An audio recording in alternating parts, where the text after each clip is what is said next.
Cute baby அத்தியாயம் 3. இவர்கள் திருமணம் முடிந்ததாக வீட்டில் இருப்பவர்கள் அனைவரையும் நம்ப வைத்தார்கள். பிரியா எவ்வளவோ சொல்லி பார்த்தாள். நான் இங்கு நிற்பதாகவும் மாமா மட்டும் பெங்களூர் சென்று வரட்டும் என்று. ஆனால் வீட்டில் இருப்பவர்கள் அனைவரும் அதை ஒத்துக்கொள்ளாமல் நீயும் அங்கு சென்றுதான் ஆக வேண்டும் என்று கட்டளையிட அவளுக்கு மறுபேச்சு பேச முடியவில்லை. இவனுக்கும் மறுபேச்சு சொல்ல முடியவில்லை. இவனும் ஏற்றுக்கொண்டு தன்னுடைய மாமன் மகளை தன் மனைவி இருக்கும் இடம் பெங்களூருக்கே கூட்டிக் கொண்டு வந்த பொழுதுதான் இத்தனை சம்பவமும் நடந்திருந்தது. பிரியா வெயிட்டிங் ஹாலில் உட்கார்ந்து இதை யோசித்து கொண்டிருக்கும் பொழுது சிவகார்த்திகேயன் போன வீட்டிலிருந்து சத்தம் அதிகமாகவே வெளியில் வந்தது. உள்ளே போய் பார்க்கலாமா என்று கூட அவளுக்கு தோன்றியது. ஆனாலும் அவர்கள் விஷயத்தில் நாம் தலையிட்டால் நன்றாக இருக்காது என்று நினைத்தவள் அங்கேயே உட்கார்ந்து கொண்டாள். ஸ்னேகா சேரில் உட்கார்ந்து அழுது கொண்டிருக்க அவள் முன்னால் மண்டியிட்டு உட்கார்ந்து அவளிடம் புரிய வைத்து கொண்டிருந்தான் சிவகார்த்திகேயன். நீ நினைக்கிற மாதிரி நான் உன்னை விட்டு போக மாட்டேன். நான் உன் கூட மட்டும்தான் இருப்பேன் ஸ்னேகா. இந்த ஜென்மத்தில் எனக்கு நீ மட்டும்தான் பொண்டாட்டி. முதல்ல அதை புரிஞ்சு வச்சுக்கோ. வெளியில் இருக்கிறது என்னோட குழந்தை மாதிரிடி, புரிஞ்சுக்கோ ஸ்னேகா. ஸ்னேகா, நான் உன்கிட்ட அப்போவே சொன்னேன், என்னால் இப்போ உன்னை கல்யாணம் பண்ணிக்க முடியாதுன்னு. கொஞ்ச நாள் உங்கள் அம்மா அப்பா வீட்டில் நீ இரு, நான் அதுக்கப்புறம் வந்து எல்லாம் பேசி முடிவு பண்ணலாம்னு சொன்னேன். ஆனால் நீ நான் சொன்னதை கேட்காம வீட்டில் கோபப்பட்டுட்டு இங்கே வந்து உட்காந்துட்ட. அப்புறம் எல்லாரும் உன்னை தப்பாக பேசுகிறாங்கன்னு சொல்லி என்னை ரிஜிஸ்டர் மேரேஜ் பண்ணிக்கிட்டேன். நான் அதுக்கு ஏதாவது தடை சொன்னேன்னா சரி, உனக்கு ஒரு அங்கீகாரம் கொடுக்கணும்னு நீ சொல்கிறதெல்லாம் கேட்டேன். அதுக்காவது நான் சொல்கிறத கேளு ஸ்னேகா. சிவா, நான் ஒன்று பண்ண சொல்கிறேன், அதை நீ கேளு. நீ அவளை கொண்டு போய் நல்ல ஹாஸ்டல் பார்த்து சேர்த்துட்டு வந்துடு. நம்மளே பார்த்துக்கலாம். அவளுடைய எல்லா செலவும் நம்ம ஏற்றுக்கலாம். மண்டியிட்டு கெஞ்சு கொண்டிருந்த கார்த்திகேயன் கோபமாக எழுந்தான். அவன் எழுந்தவுடன் ஸ்னேகா அவனின் கையை பிடிக்க அந்த கையை தட்டி விட்டான். அவள் யாருன்னு தெரியுமா? நீ பாட்டுக்கு ஹாஸ்டலை விட சொல்கிற? அவள் எங்கள் வீட்டு மகாராணி. அவள் எப்படி வாழ்ந்தான்னு தெரியுமா? திடீர்னு ஊர் பேர் தெரியாத ஊரில் வந்து என்ன செய்ய போகிறா? எங்கே போய் எப்படி ஜமாளிப்பா? இதெல்லாம் எதுவும் யோசிக்காமல் சொல்வியா? அவள் நமக்காக அவள் லைஃப்பை ஸ்பாயில் பண்ணிட்டு நிற்கிறா. உனக்கு ஏன் அது தெரியல? Stop it Shiva. வாயை அடக்கி பேசு. அவள் உங்கள் வீட்டு மகாராணினா அப்போ நான் யாரு? இவர்கள் போடும் சண்டையை பார்த்து கொண்டிருந்த கமலும் அன்பும் தலையில் கை வைத்தபடியே என்ன சொல்வது என்று தெரியாமல் இருந்தார்கள். அன்பு ஒரு வழியாக தன்னை திடப்படுத்தி கொண்டு அவர்கள் இருவர் பேச்சையும் நிறுத்தினான். கொஞ்ச நேரம் சண்டை போடாமல் இருங்க. இது என்ன வீடா இல்லைன்னா சந்தையான்னு எனக்கு தெரியல. அப்படி 2 பேரும் கத்துறீங்க. அக்கம் பக்கம் எல்லாம் வீடு இருக்குது, அப்பார்ட்மெண்ட்டில் நம்ம இருக்கோம். முதல்ல அதை தெரிஞ்சுக்கோங்க. ஸ்னேகா கண்ணீருடன், என்னோட வாழ்க்கை அந்தரத்தில் தொங்குது அன்பு. இவனை நம்பி வீட்டை விட்டு வந்ததுக்கு நல்லா வச்சு என்ன செய்கிறான். இப்போ என்ன சொல்ல வர கார்த்தி? அந்த பொண்ணை இந்த வீட்டுக்குள்ளே தங்க வைக்கணும்னு சொல்ல வரையா என்று கமல் கேட்க, என்னை நம்பி வந்திருக்கா. அவளை எங்கே தங்க சொல்கிறது கமல்? அவள் இங்கே தான் தங்க போகிறாள். ஸ்னேகா அவனின் சட்டையை இறுக்கமாக பிடித்தாள். கார்த்தி, அவளை நம்ம ரூமில் தங்க வைக்க போறியா? இங்கே இருக்கிறது 3 ரூமு தான். அதில் ஒரு ரூமில் கமலில் இருக்கா, இன்னொரு ரூமில் அன்பு இருக்கான், இன்னொரு ரூமில் நம்ம 2 பேர் இருக்கோம். இதில் எங்கே அவளை தங்க வைக்க போகிற? கார்த்தி எந்த பதிலும் சொல்லாமல் நின்றான். அதற்கு அன்பு, அதை பற்றி நீங்கள் 2 பேரும் கவலைப்படாதீங்க. அவள் கழுத்தில் தாலி கட்டியிருக்கேன். அவளோட மொத்த பொறுப்பு என்னோடது. அதனால் அவள் என்னோட ரூம்லேயே தங்கட்டும் என்று அன்பு சொல்ல, கார்த்தி ஓடிப்போய் அவன் சட்டையை இறுக்கமாக பிடித்தான். என்னடா, நீ தாலி கட்டிட்டா உனக்கு பொறுப்பு வந்துடுமா? எந்த நேரத்தில் நீ தாலி கட்டினேன்னு உனக்கு நல்லாவே தெரியும். என்னோட பொறுப்பை நீ எடுத்து சுமக்க வேண்டிய அவசியம் கிடையாது. இது நான் உண்டு பண்ணியது, நானே பார்த்து கொள்கிறேன். நீ இதில் எதுலேயும் தலையிடாத.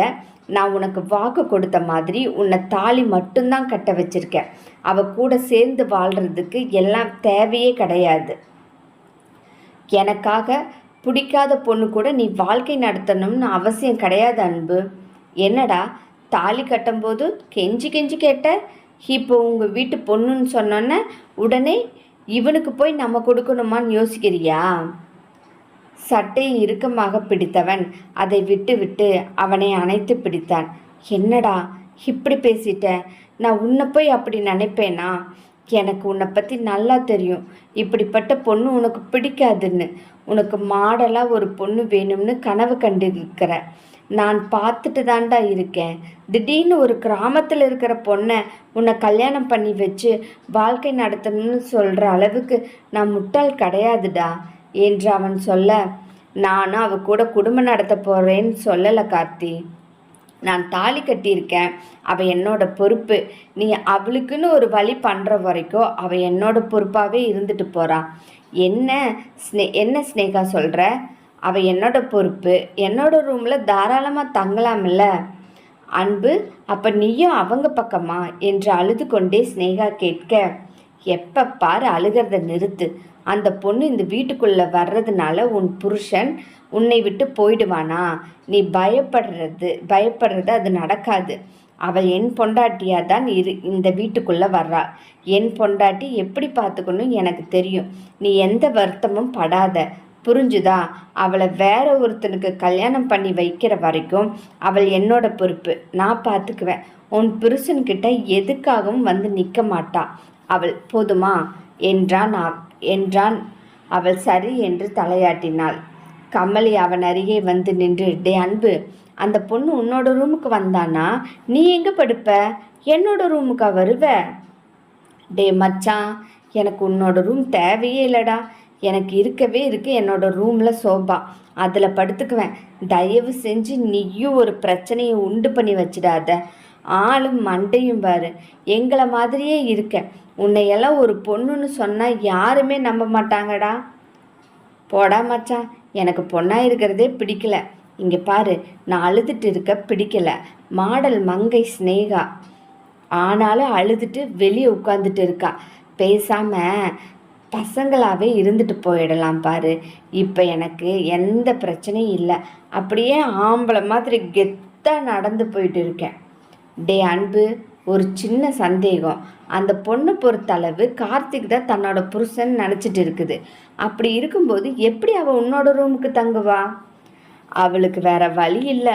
என்னோட ரூமில் தங்கலைன்னா இங்கே அவளுக்கு இடமில்லை. அதனால் கட்டாயம் தங்குவாள் என்று அவன் சொல்ல, சரி நீ இங்கே இரு, நான் வெளியே போய் அவளை கூட்டிட்டு வரேன் என்று சொன்ன அன்பு வெளியில் வந்து வெயிட்டிங் ஹால் நோக்கி நடந்தான். அன்பு வெயிட்டிங் ஹாலை நோக்கி வரும் பொழுது அங்கே பிரியா அந்த கண்ணாடி ஜன்னலை எட்டி பார்த்து எப்படி திறப்பது என்று ஆராய்ச்சி பண்ணி கொண்டிருந்தாள். யாருடனோ பேசி கொண்டிருப்பது தெரிந்தது. ஒருவேளை ஃபோனில் பேசுகிறாளோ என்று நினைத்து கொண்டு உள்ளே கதவை திறந்தவன், இங்கே பாரு, நான் உன்னை எப்படியாவது உன்னோட ஆள்கிட்ட சேர்த்து வைத்துருவேன். அது வரைக்கும் கொஞ்சம் படபடன்னு நடிக்காமல் இங்கேயே இருக்கியா? இங்கே பாரு, என்னை சுற்றி வராத. அப்புறம் எப்படி எனக்கு நான் ஹெல்ப் பண்ண முடியும்? பேசாமல் இந்த கண்ணாடியில் உட்காந்துட்டுரு. அங்கே பாரு, உன்னோட ஆள் எவ்வளோ அமைதியாக இருக்கான்னு. ஆனால் நீ என்னடானா படபடன்னு அடிச்சுக்கிற. பேசாமல் இருன்னு சொல்கிறேன்ல என்று பிரியா பேசி கொண்டிருப்பதை பார்த்த அன்புவிற்கு அதிர்ச்சியாக இருந்தது. நான் ஒரு பொண்ணை தான் கல்யாணம் பண்ணேன்னு நினச்சிட்டு இருந்தேன். ஆனால் பைத்தியத்தை கல்யாணம் பண்ணிட்டனோ என்று அவனுக்கு சந்தேகமாக இருந்தது. யாரோ தன் பின்னால் வந்து நிற்கிறார்கள் என்று அவளுக்கு உணர்வு தட்ட அவள் திரும்பி பார்த்தாள். என்ன என்று புருவத்தை உயர்த்தி அவள் கேட்க அவன் கண்கள் சுற்றியது. என்ன இவ பேசாமையே கேள்வியெல்லாம் கேட்கிறாளே என்று தன் தாடையை தடவியபடியே, உனக்கு பைத்தியமா பிடிச்சிருக்கு? தனியாக உட்காந்து பேசிகிட்டு இருக்க. அங்கே வெளியே யாராவது இருக்காங்களா உனக்கு தெரிஞ்சவங்க? அவள் இல்லை என்று சொல்கிறதை கையை தூக்கி அசைத்து காட்ட, அப்புறம் இவ்வளோ நேரம் யார்கிட்ட பேசிகிட்டு இருந்த? ஓ, அது கேட்கிறீங்களா ஓனரே? என்னது ஓனரா? நான் எதுக்கு ஓனரு என்று அதிர்ந்து போய் கேள்வியை கேட்டான். மக்களை, இந்த கதை உங்களுக்கு பிடிச்சதுன்னா லைக் பண்ணுங்கள், ஷேர் பண்ணுங்கள், கமெண்ட் செக்ஷனில் கமெண்ட் போட்டுருங்க மறக்காமல்.